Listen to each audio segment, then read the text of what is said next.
Hello everyone, I'm Cyril and welcome back to our series on Salesforce tips and tricks.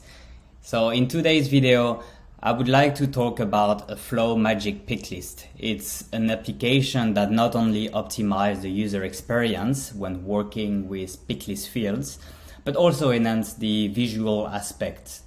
It's always appreciated by the users as it makes the whole experience more pleasant and visually appealing. So whether you are an experienced Salesforce guru or just getting started, you will definitely want to check out this application and see how it can benefit your project. So let's get started. So first of all, you want to download the Flow Magic Picklist from the App Exchange. It's been done by the Salesforce Labs, so it's all free. I highly recommend to follow the instruction to set it up, because after you do install the package, you have a few extra steps to do so.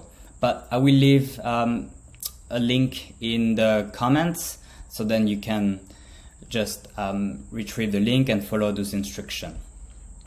So once your application is installed, I already set up this app in the screen flow that I put on the opportunity, and this is how it looks like here on the right hand side. So it's basically a picklist field, and you can select either of the three options, and based on the options, a couple of actions will happen in the background with the flow.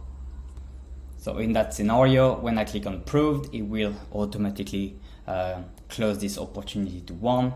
If you make it as in progress, it will change the status to negotiation and decline, which turned the opportunity into closed lost. So how I've done this? So first of all, you want to open your flow, and we will have to do a screen flow.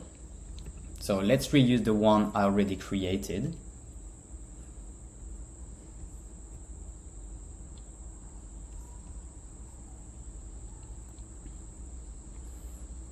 So this is how it looks like. So first step is obviously you want to get your opportunity detail by using a variable record ID. This is where we will launch the flow from the opportunity.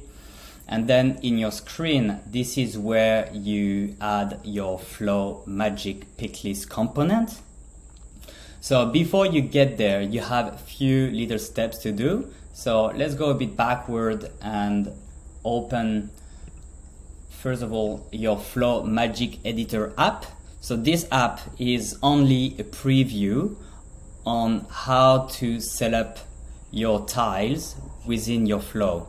So what I've done is, on my object opportunity, I created a new picklist field called FMP status, for Flow Magic Picklist status, where there is only 3 values: approved, in progress, and declined. So then when you open your Flow Magic Editor app, you select your object, your picklist field, and then here you have a preview where you can change the shape of your tile. You can hide the text if you want to.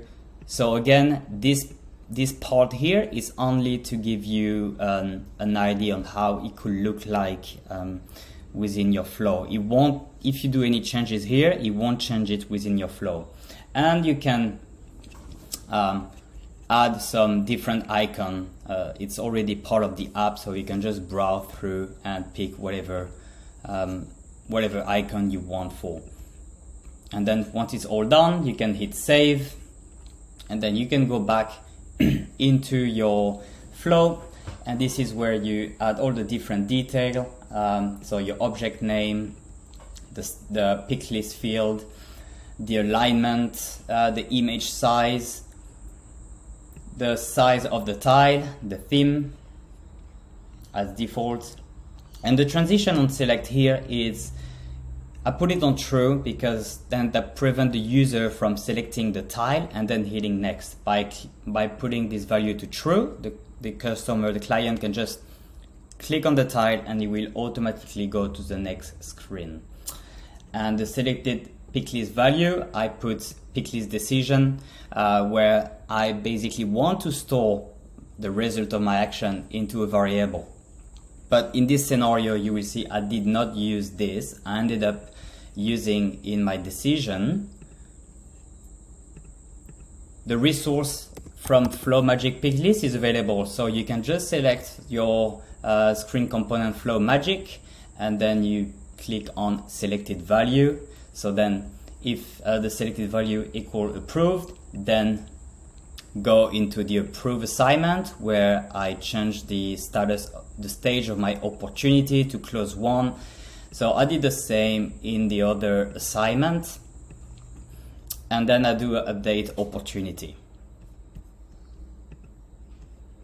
Once this is done, and the last step will be to add your flow to the Lightning app page. So in the builder, all you have to do is you drag the flow component that is already here and make sure that you pass into this flow your record ID. And here you have it. Thank you guys for watching, and see you on to the next one.